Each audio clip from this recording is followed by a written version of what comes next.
Welcome to the Find Your Best Future podcast. This is the podcast that helps international families make great decisions when it comes to choosing university courses.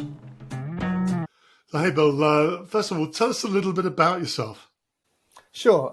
So my name's Bill Hoare. I'm the International Recruitment Manager at the University of Glasgow for North America, Europe and Central Asia. Prior to working at Glasgow, I've previously been at two other Russell Group at universities and working in international recruitment and marketing for over 15 years. Fantastic. And give us a quick introduction to your university. The University of Glasgow is the fourth oldest institution in the English-speaking world. It's one of Scotland's four ancient universities, but we are very much a progressive, medium-sized institution in the city of Glasgow. And what do you love most about your university? That's a tough one. There's certainly a lot to love. The campus, the architecture, it's got some Harry Potter vibes. The desire to be an institution for change. And I think that's evidenced by we are 13th in the QS sustainability rankings this year. Our contribution to reparative justice, but alongside that, the community, the diverse multicultural environment that I'm very fortunate to get to work with it.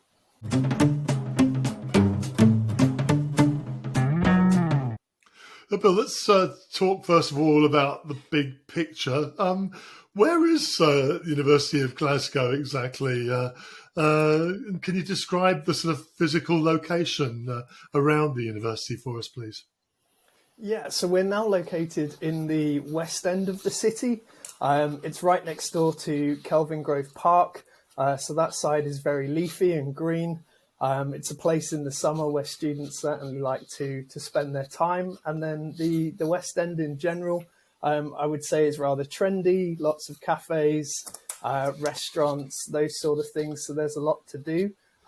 Going back to when the university was founded, it was originally in the city's high streets, but moved in 1870 to our current location. So still quite old buildings. Lots of kind of stunning architecture there, and it's a nice part of town.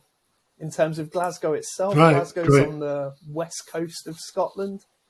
And how do you get to Glasgow? Is it easy? Glasgow has an international airport, so the majority of our students would fly into Glasgow Airport.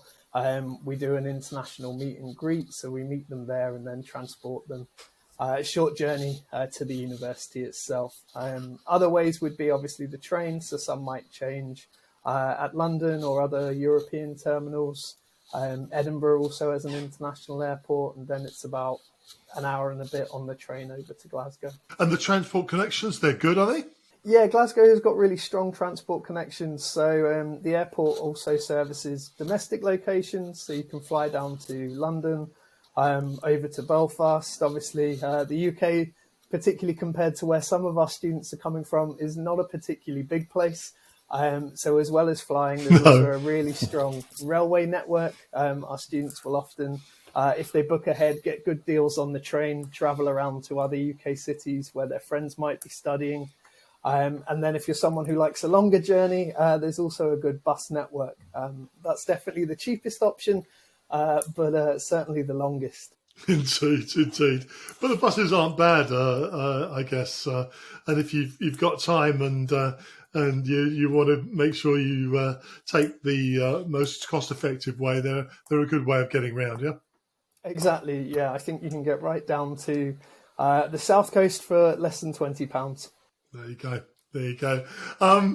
Now, you know, you probably hear I come from the southeast of England from my accent.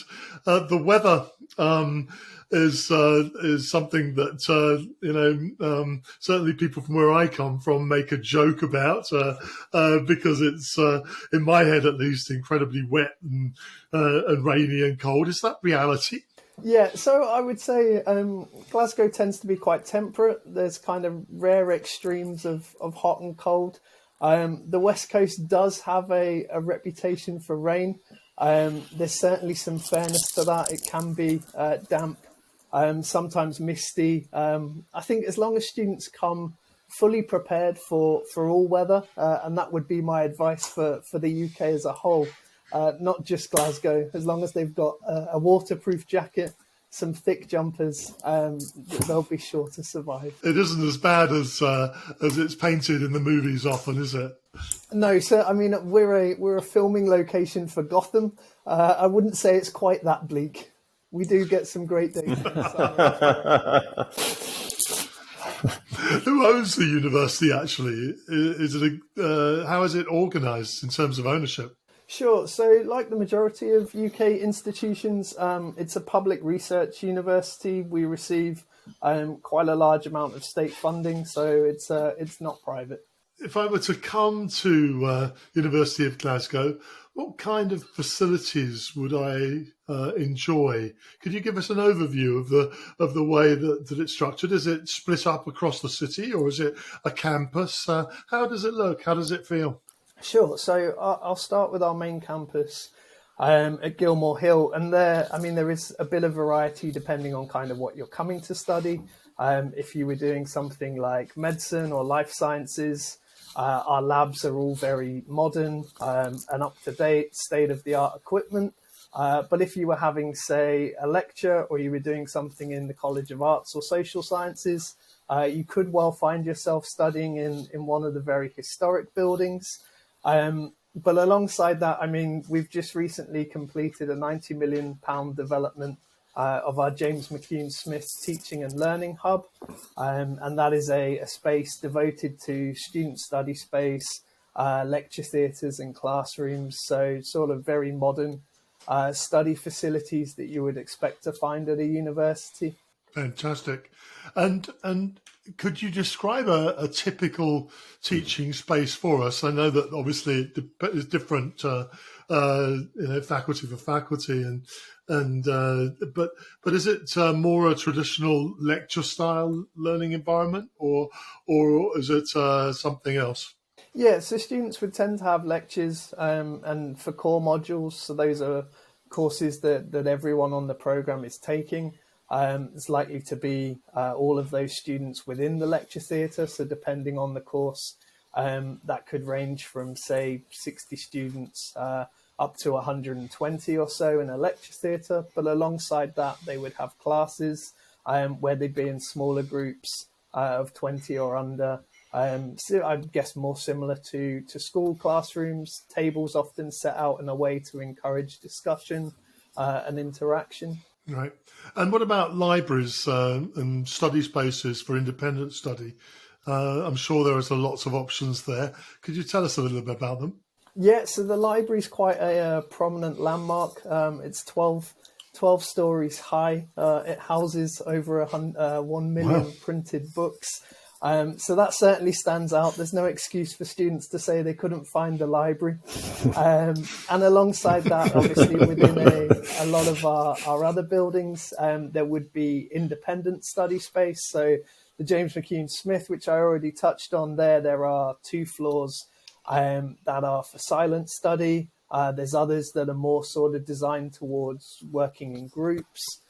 So a real sort of array of study space. And I mean, the campus is over 300 buildings. So there are lots of different places, kind of dependent on how students find most productive for them as an individual. And what about sport and exercise facilities? I guess there's a fair few of those as well. There is, yeah. Our students like to do a lot of different activities outside of their studies, and sport is certainly one of them. So on the main site, there's a sports centre, contains a swimming pool, gym, classrooms for different exercise classes. And then over at the Glasgow campus, we have our larger sports complex.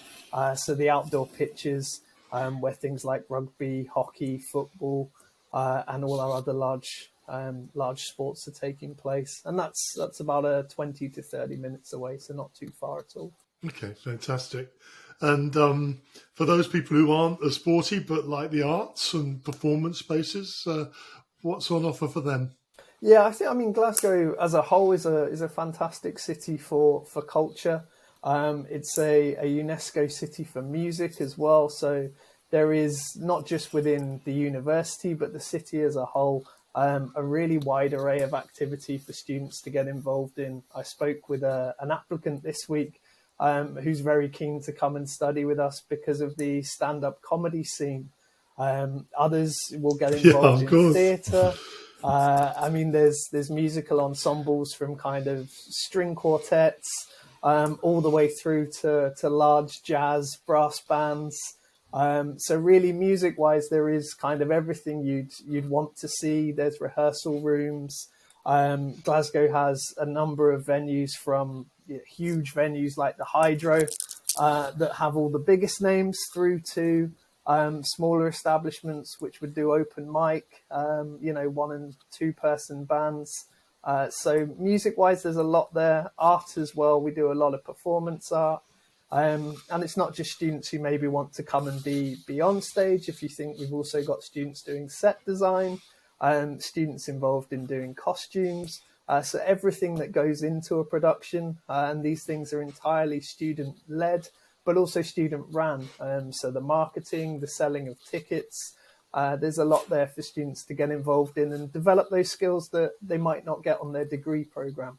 And I have vague memories of Sunday afternoons wandering around. I won't name where I went to university, but wandering around trying to find food on a Sunday afternoon, because in those days there wasn't much food provision on a Sunday afternoon. I was always starving. What about shopping and eating? I guess things have changed since then. They certainly have, yeah. I've been in a similar position. I've been on holidays to remote islands where, in the UK, so not even that far, but where lunch is between 12 and 2, and outside of that you'll get nothing until dinner time. Exactly. Being in a large sort of metropolitan city, there are food options 24 hours. So as I've said, the West End, there's a really large array of international food options. There's kind of specialty supermarkets for students wanting to get ingredients and a taste of home. They can certainly do that. So thankfully, not many students are without somewhere to eat on a Sunday. Well, it's important though. Many families, especially from where I've spent a lot of time in the Middle East or in Southeast Asia, it's really easy in the UK, isn't it, to find ingredients and indeed to find restaurants that can cater to your needs. You mentioned that there are more than one campus. Is that right? Yes, so our School of Interdisciplinary Studies is down in Dumfries, which is about 2 hours away. So we do a small amount of programmes taught there. And then within Glasgow, the vet school are on the Glasgow campus. So there we've got biodiversity, One Health, and veterinary medicine, and that's only 20 minutes to half an hour away. Right, so and they access the same sports facilities and things that the main campus accesses. Yeah, they certainly. I mean, they'd have like their own libraries. As I say, they're right by the sports facility, and as you're probably aware, those doing vet med have a very high workload, so they have accommodation there. They're not having to make that journey every day. There's accommodation on site, so if you were to study there, similarly, if you were studying a program in Dumfries, there's on-site accommodation. Tell us a little bit about your lecturers now. Where do the lecturers come from? Are they all Scottish? No, I mean a large number are. I mean, we have real strength in things like Scottish history, Celtic studies, but our faculty, about a third are from outside the UK. So it's very much a global learning environment, bringing together academics and researchers alongside students from all over the world. Right. And, if you're let's imagine a first year student, are you going to be taught by a lecturer who is skilled in the area that they are teaching in, or will it be a teaching assistant? What kind of teaching can a first year student expect? First year students can expect to be taught by active researchers, full-time academics who are working and researching within the field they're teaching. We're very much a research-led institution, so academics are teaching on their area of expertise, areas in which they're currently conducting research. It's not like we're employing them to research on one thing and then teach on maybe something they're not as familiar on. They are teaching on their expertise, and your course leaders and the academics will be some of our very best staff. Fantastic. And talking about quality, we've done a load of episodes around rankings and how to relativize them, and how sometimes rankings don't actually reflect the accurate picture of what a university is. But nevertheless, they're really important to families and students, especially. As you know, they probably many students will spend hours cruising the ranking sites. How does University of Glasgow rate in that regard? Sure. Well, thank you for the caveat, because my academic colleagues would have me over the coals if I didn't say, as you have, the methodologies differ. And they do look a lot of different things. Oh, it's so important, isn't it, Bill? It is, yes, and particularly for those active researchers. But we're very fortunate to perform very well in both domestic and international rankings. This year we are 73rd in the QS Global Rankings and 82nd in the Times Higher Education World Ranking. 6 subject areas rank within the top 100 with QS. We do well. I think I touched upon we're 13th for sustainability in a sustainability ranking globally. So we're very fortunate to perform in the elite in a number of areas.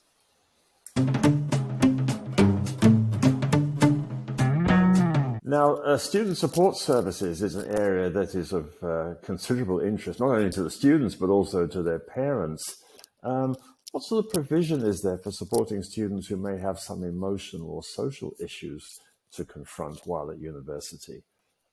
I think we recognise that as well as an institution. And I mean, not just ourselves, but across the sector, it's been a growing area of investment. There is obviously academic support. If students are struggling with their workload or particular problems on the programme, understanding, so they can reach out there. For our international students, and I won't say particularly in Scotland, but ongoing English language support, it might be the case that they're very used to English teachers with a particular accent or a variety of accents, and then Sure. They come here and they've got academics for whom English is a second language, a very different accent, or even just kind of how we as a university are expecting them to write essays. So there's English language support there available, additional classes they can do alongside their study to get to where they feel more comfortable. And then in terms of sort of emotional and pastoral support, there's a full service there. There are trained, experienced professionals within the counselling services, but there's also a provision within kind of university accommodation for those who are maybe just feeling a bit homesick, who just want to reach out to someone. So really it goes from quite, well, I'm sure they don't feel small at the times, but sort of smaller issues, those who are just maybe having a bit of trouble settling in at the start, to support for students who have been through really traumatic experiences. We've taken quite a large number of Ukrainian students in this year, and obviously we're needing to ensure that they get the support they need.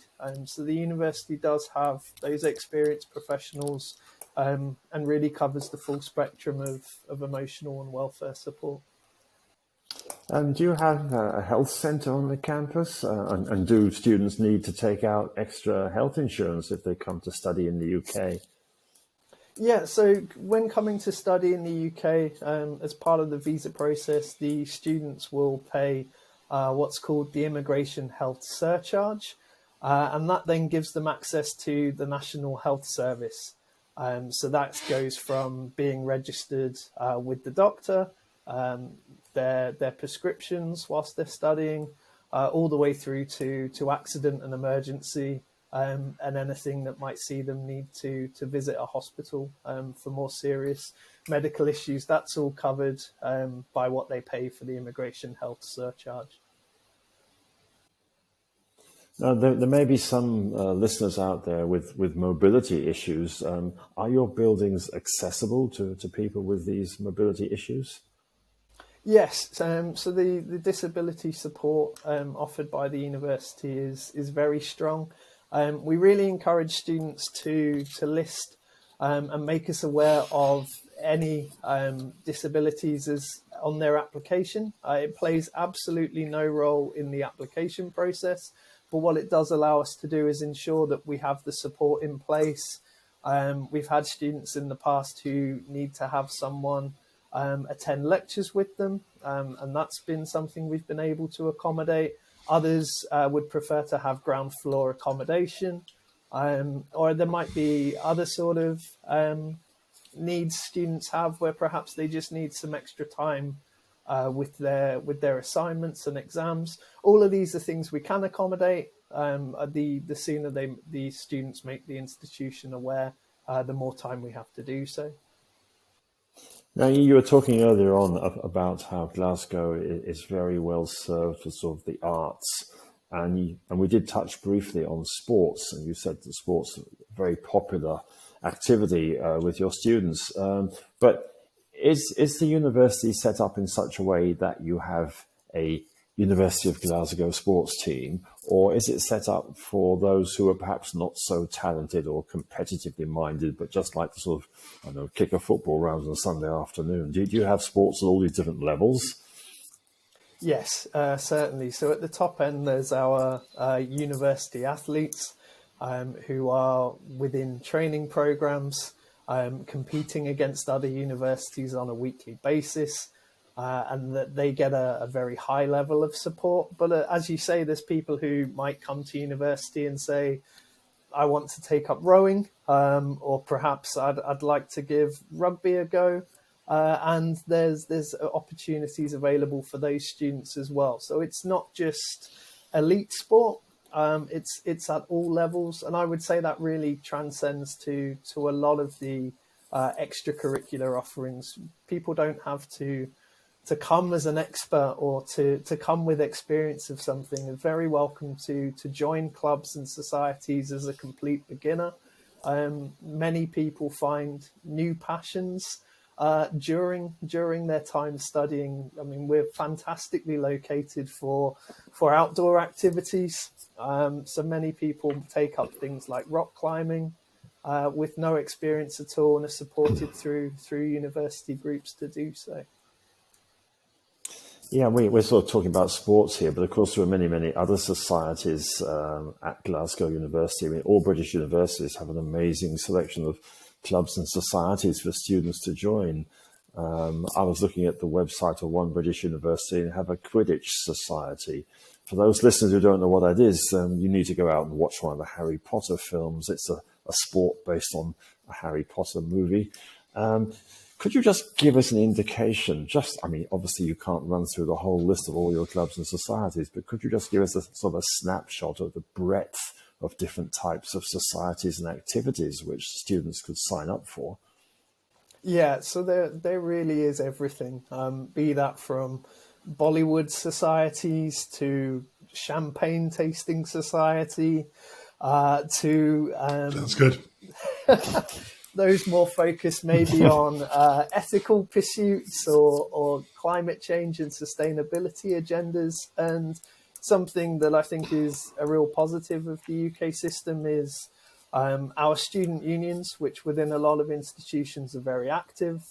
They are student-led, student-ran groups, and very easy to set up your own. So if you were to go to a university and they didn't have I don't know what your interest might be, basket weaving, with the signatures of a few friends, you can start that university's first society. And then alongside, as I've mentioned, they're ran and led by the students. So there's a chair, there'll be a treasurer. You might be coming to us to study business and management, but it might be in your role as, say, treasurer for the, I don't know, Spanish cuisine society, that you actually gain experience of managing a budget of so many thousands of pounds. Or you undertake marketing, you're in a leadership role, and those are skills that employers want to see alongside your degree, to have had that responsibility, to have organised events. They're a place where our societies and clubs really offer students that possibility to enhance their CV and profile and get real world experience. So while having fun, your students can make themselves more marketable for a future employer. Certainly encourage them to. As far as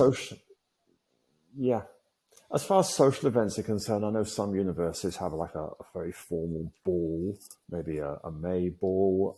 Do you have some sort of more formal social events like that? There certainly are, yes, and there'll be societies that go in for very formal events, balls, dinners, summer parties, winter parties, and you'll often see students in their gowns and black tie tuxedos for events.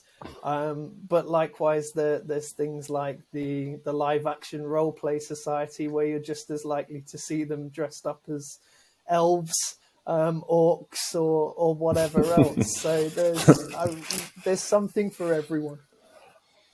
But before the students can get there and dress up as elves, they obviously have to apply and come to the university. And I think it's something that high school students worry about those first few days. How are they going to cope with this? I mean, do you have some sort of induction program where you help the students get settled in? Do you have to have a sort of a meet and greet at the airport service? Because these are the initial concerns of students who are about to go to university. Certainly, and I'm very lucky in this role to travel a fair bit and know that feeling of stepping off a plane somewhere completely new for the first time. So there are services where students can be met at the airport. We have an international welcome week, so not only a chance to get over the jet lag, but also to get a bank account set up, to sort of find your feet within the city, so you're not just having to do those things alongside classes from day one.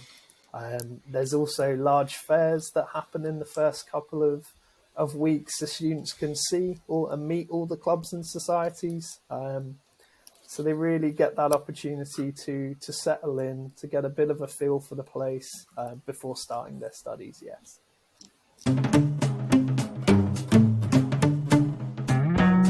Let's move on to the two things that I think are probably most important. That's food, of course, and accommodation. Let's start with accommodation. Does the university provide accommodation for first-year international students? Yes, we have first-year accommodation. Certainly, and I think a number of your listeners will be well aware, within a number of university cities, there is very much an accommodation shortage.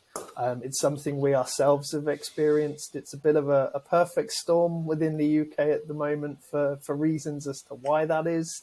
What it really means, particularly for first year students, is when universities are saying this is the deadline to apply for accommodation, it very much is. This year we were able to offer accommodation to all students who met that deadline, but it certainly wasn't easy. So students can only make things easier for themselves by meeting those deadlines. I had a situation where I was saying to a student, if you want this room, you really need to confirm now. And they were coming back with kind of the dream list. Does it have its own bathroom? Am I able to swiftly walk to my lecture and get up at 10 to 9? And it was very much, you're in a position where you're very fortunate to have a room. A lot of the accommodation is within a short walking distance to the university, but certainly those students who are looking to apply this year and in the near future, it's an issue that will continue to exist in large cities like Right. ourselves. So. And the accommodation itself that's available for first year students, is that your accommodation, or is it sourced with third party suppliers? So we have a large amount of University of Glasgow student accommodation. There's also some we do in partnership, and then also there's a thriving private sector of accommodation. We really do encourage undergraduates to live first year within university accommodation. There's a bit more support there. They've obviously living with other students, so we think there's real benefits to that. Yes, I agree. And if you're a first year student, what kind of things can you then expect if you were to move into university accommodation? So I would say typically they'll have their own room. The majority are single rooms, a bed, desk, chair, some bookshelves, a wardrobe. So everything they need is there, and then often kitchen facilities, if it's self-catered accommodation, are shared with between sort of 5 to 8 other students. It might be the case that there's a suite of shower blocks and washroom facilities on each corridor. We do also have ensuite accommodation for those who are wanting private facilities, and we also have catered accommodation. So some of the residences, you buy a meal plan and your meals are prepared for you as well. And we can certainly, certain parts of the world, we have students who are very keen initially on the catered option. And my advice there is always, you'll have to learn to cook at some point. So why not the sooner the better? Yeah, it varies enormously, doesn't it? What about gender separated accommodation? That's often an issue for parents. Do you provide gender separation? Yeah, that is available upon request. Okay, great. And security-wise, is university accommodation, a secure place to have your son or daughter? Yes, in general, I would say so. I mean, I think the advice you'd give anyone visiting a large city is that there is always some small element of crime. Typically around the university, bike thefts are the occasional one. But the university does a lot in that space. So as well as having the security staff on the sites, we also encourage students to download an app. And then it might be the case, say you feel you're a lone worker, so you're late at the library or in your departmental building, you can log into the app, put down where you're working, and then someone will come around every so often and check you're doing okay. In the event of emergencies, again, there's a service they can use there that goes straight through to the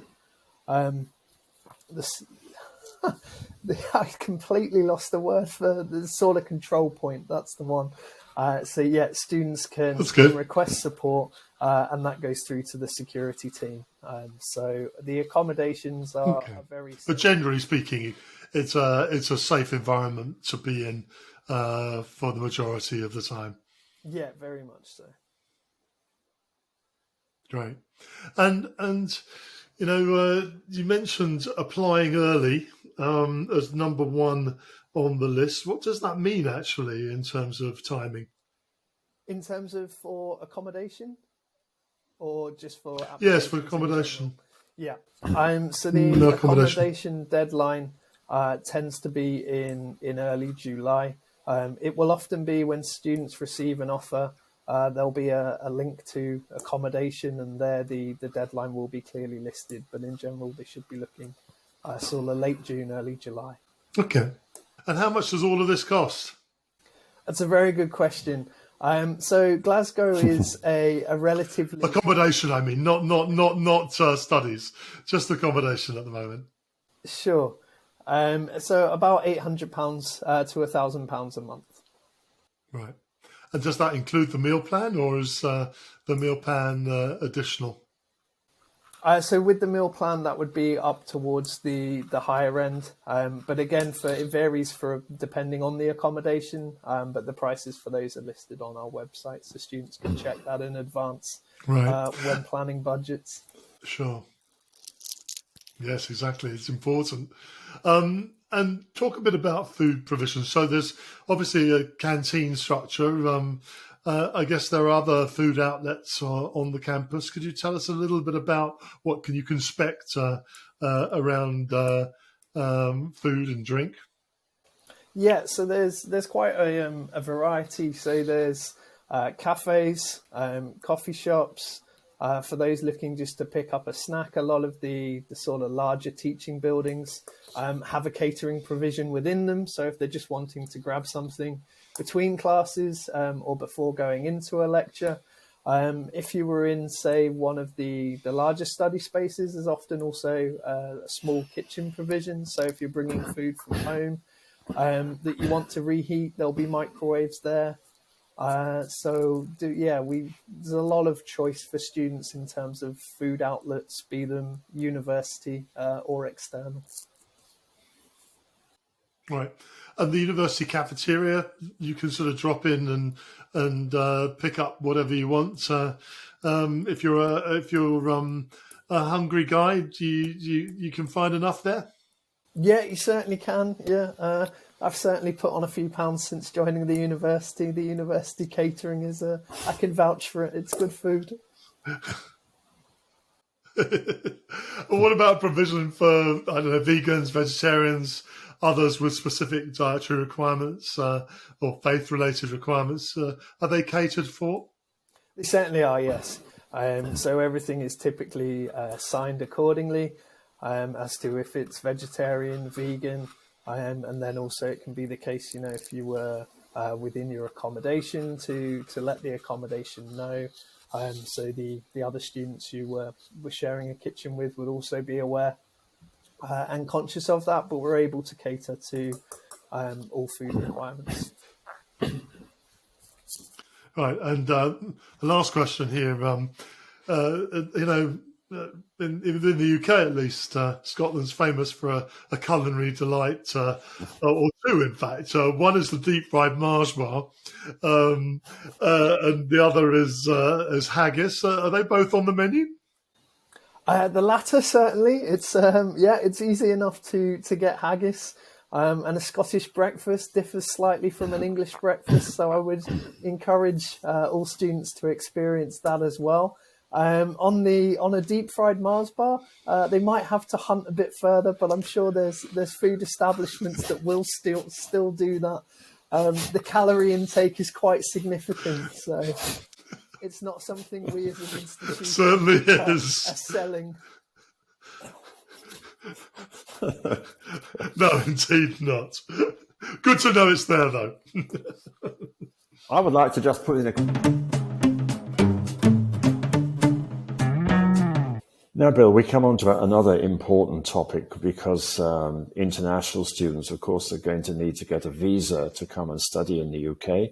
Could you just talk a little bit about visas? Certainly. So our visa support office are there to support students with any visa issues.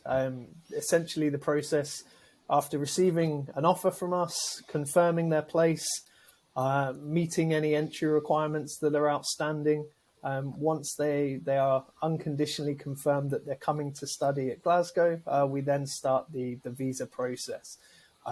So we create a confirmation of studies letter, and from that they're able to then book their visa appointment. They're having to demonstrate things like certain levels of funding within their bank accounts for a certain number of days. They need to show they're meeting English language requirements. And obviously it's of the utmost importance that students are taking the time to thoroughly read through the requirements there and ensure that they're meeting them. A number of our international students might also take on the services of international education agents who are very familiar with going through the visa process if they need support there. Not all do, and they certainly don't have to.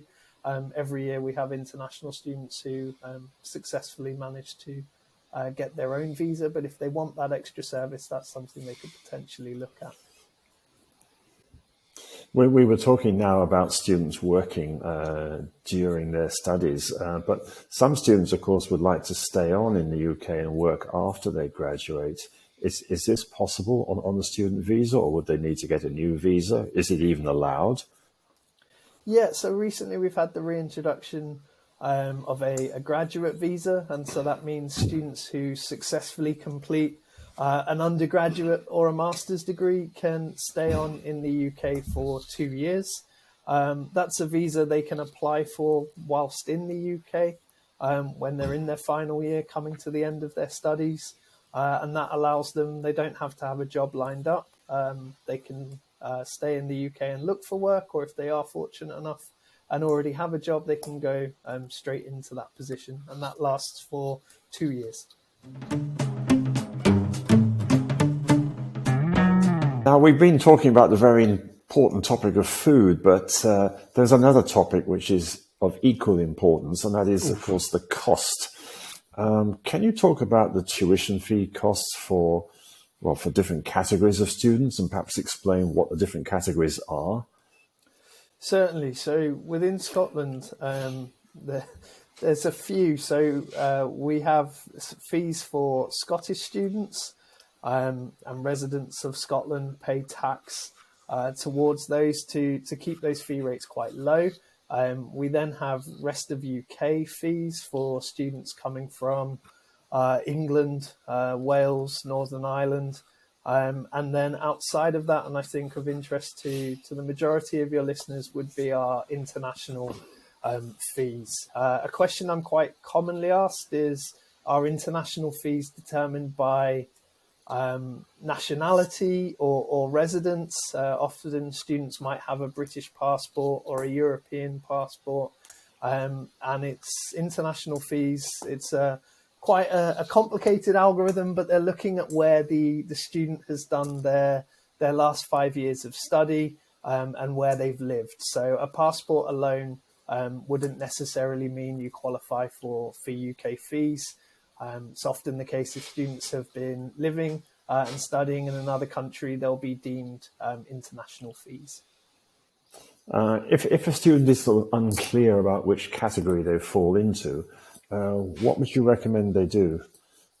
Yeah, so students, if they think they might be a home student, can, on their application form, apply as a home student, and then we would send them a questionnaire which they and their family complete, which would answer those questions: where they've done their schooling, where the family's residence is, those kind of things, and then an assessment is made.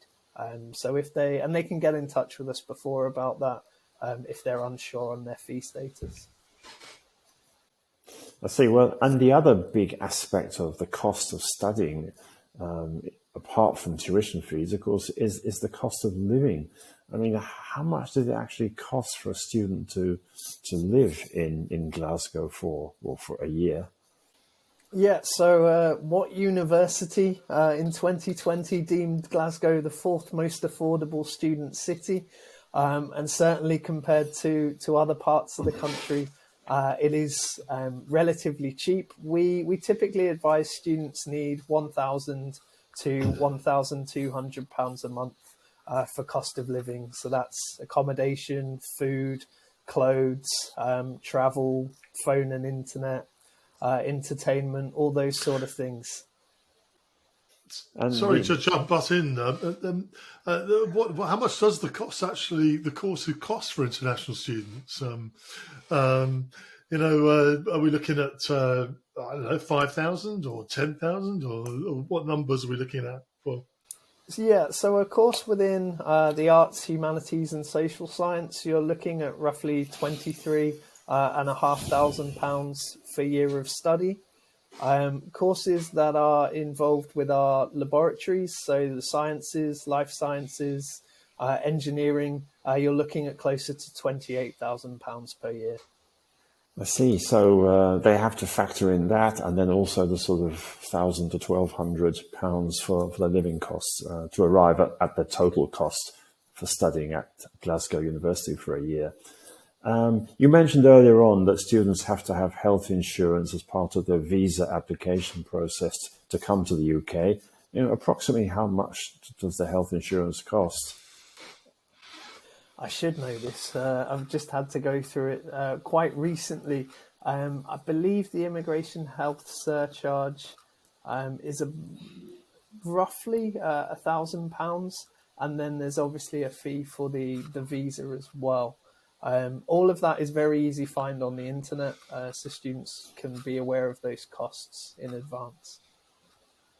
Are there any sort of things like sort of financial aid available? Because a lot of the students listening to this episode will be perhaps familiar with the United States, where there's a lot of financial aid available to help defray the overall cost of studying. And do you have financial aid available for international students at Glasgow University?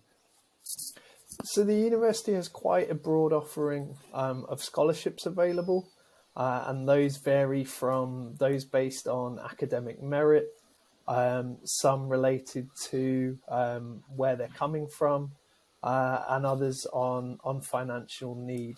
So certainly our scholarship pages are a really good place for students to start and see what particular funding they might be eligible for.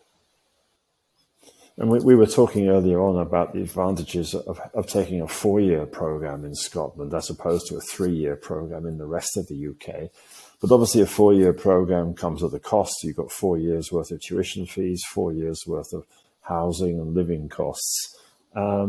If a student has done particularly well in their end of school exams, whether it be the IB or A-levels or baccalaureate, is there an opportunity for them to enter into year 2 of your bachelor degree programs and thus turn what is normally a 4-year program into a 3-year program? It very much depends on the program, but certainly there are a number where we will consider advanced entry depending on their academic performance. They just need to ensure when applying that they're applying for advanced entry. And of course, the other important aspect while we're talking about sort of money and the financial cost of studying, a lot of students are looking to work alongside their studies. Are non-British citizens able to work in the UK if they're there on a student visa? Yes, so international students can do 20 hours of work on their student visa each week. And a number of our students would take jobs that might be within the university. So they might do things like being an international ambassador. They might work within the library. They might work with our alumni office. Lots of different areas where they could potentially gain employment. We also see a number of students work within the retail and hospitality sector. Others might look to get something very relevant to their degree. But that is open to them, and there's a careers service to support them, not just in finding long-term jobs after they graduate, but they also list part-time opportunities and student jobs that they can do alongside their studies. You mentioned that they're allowed to work 20 hours a week, but given the fact that they're going to have to do a lot of studying, is it realistic, time management-wise? Can students actually do 20 hours of work and still maintain their academic standards? That's a very good point. I think it's certainly doable, and there are students who do it. I think they are having to have good time management skills. Plan ahead when they are going to do their independent study alongside working their shifts. Many would choose to do more like 8 to 12 hours. It really depends on the individual.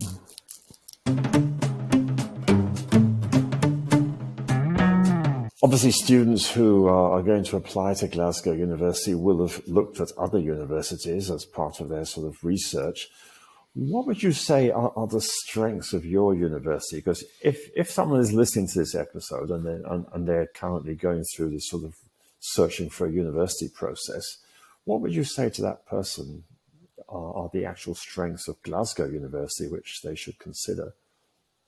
Yeah, I think you touch on a really important thing there, that it's not just about the course and the academics. You're choosing somewhere to go and spend, be it 3 or 4 years of your life. And we're all very different. So you might be someone who feels you'll thrive in a big city, but that doesn't mean it's necessarily for everyone. I think it's important that students fully research the institutions they're applying to, so they've got an understanding of not just the university, but the city or town, or where they're going to be based. Are they someone who wants a campus university, or do they more prefer to have all the options, all the sort of food, gigs, sports that a big city offers? In terms of what else Glasgow has to offer, I think it's a very diverse student community. You'll be learning alongside Scottish students, students from the rest of the UK, and also international students from over 140 different countries. So it is that global learning environment.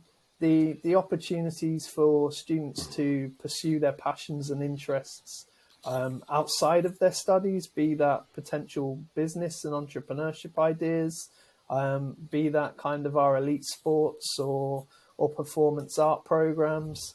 Those sort of things should certainly be taken into consideration. Maybe if there's someone who's keen to do exchange and they've got a particular destination in mind, they should be looking to see how many partners does the university have in that city. Can I go where I want to go for my year abroad? There's a lot there, and a lot of it depends on the individual. But those are certainly things I would encourage students to take into consideration. Are there any particular skills which the University of Glasgow seeks to foster in its students during their journey through the university? We're very much looking to create analytical problem solvers. So in the speed now at which kind of industries and sectors move at, it's not just a case of you're teaching individuals skills now, and those will be the skills they'll need throughout their working career. People are having a larger number of jobs, people are having jobs across a much more diverse range of sectors than they previously would, and people are having to continually upskill. So the graduates we're aiming to help foster are those who can, when the next thing comes around, can assess and analytically think for themselves, critical thinkers, and can then gain those skills and apply that to anything. So not just what's being taught now, but the problems of the future. Some high school students, of course, are already looking ahead to when they graduate from university with a view to what sort of career they can move into. And parents certainly are keenly interested in where their son or daughter might end up going to work. Do you actually publish information about where your graduating students have gone on to work? Yes, again, students can go on the University of Glasgow website, look at our careers pages, and there's information there on graduate outcomes. A lot of our students are looking to go work for large multinationals, and we're very fortunate. We have strong links with industry through our research, but also through graduate recruitment, that we can foster those links, have the opportunity to meet employers on campus. But likewise, there's also students who are looking to work in the not-for-profit sector. There's entrepreneurs who can foster their ideas within the business innovation hubs, and students who want to work within the charity sector. So we're not just solely creating engineers, investment bankers. There's really support there for the individual's chosen career pathway and potential outcomes, and we certainly encourage them to explore a range.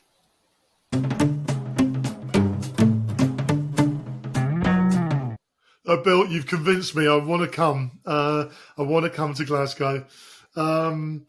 how can I best maximise my chances of getting a space at your university? Sure. So for all applicants, the first thing we as an institution are looking at is your academic performance.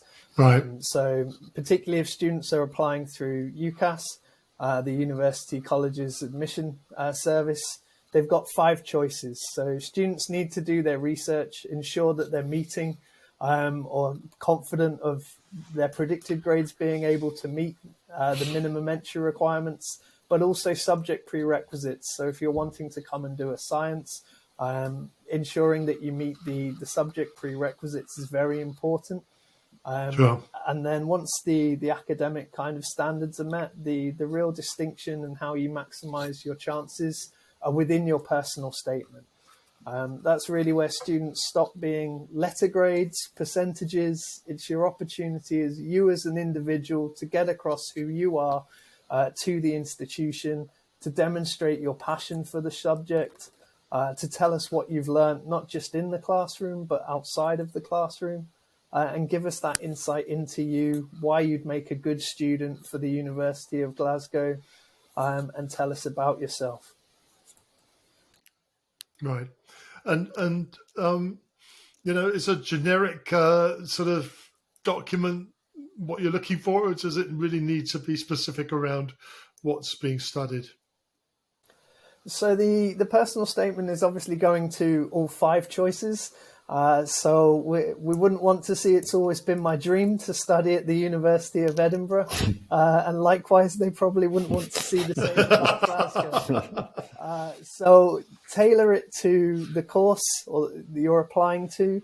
A really interesting question can be if a student's applying to slightly different programs at different universities, they'll often ask, well, how can I get that across in my personal statement?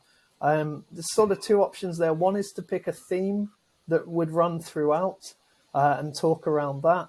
Or the other opportunity is a number of institutions in such circumstances would allow for a replacement personal statement.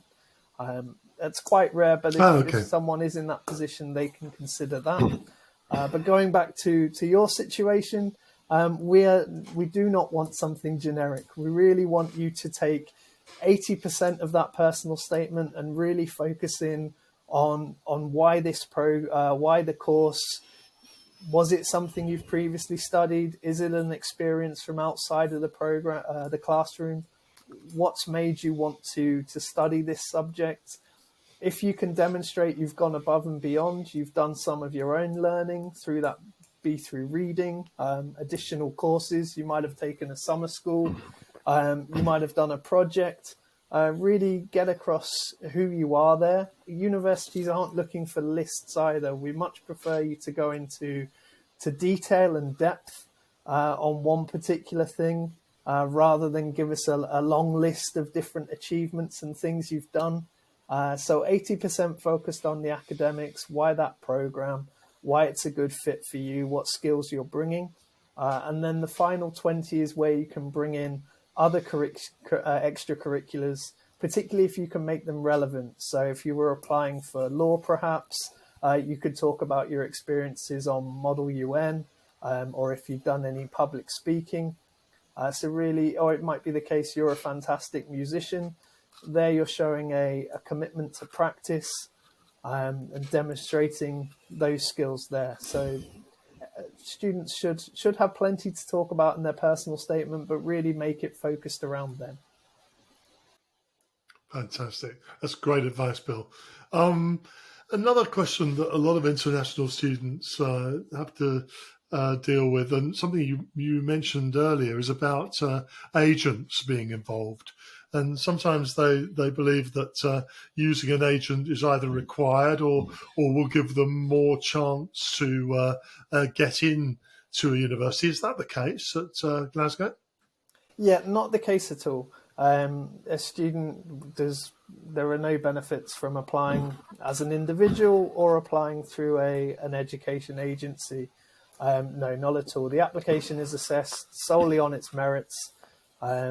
Your academic performance, your personal statement, your recommendation letter, nothing to do whether it's come directly from yourself, from your high school or through an education agent.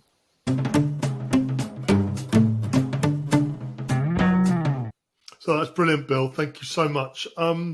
Who should I contact if I've got questions that we haven't answered here? I can't believe it because we've covered almost everything. But if there are questions that we haven't covered, how should they go about finding the answers?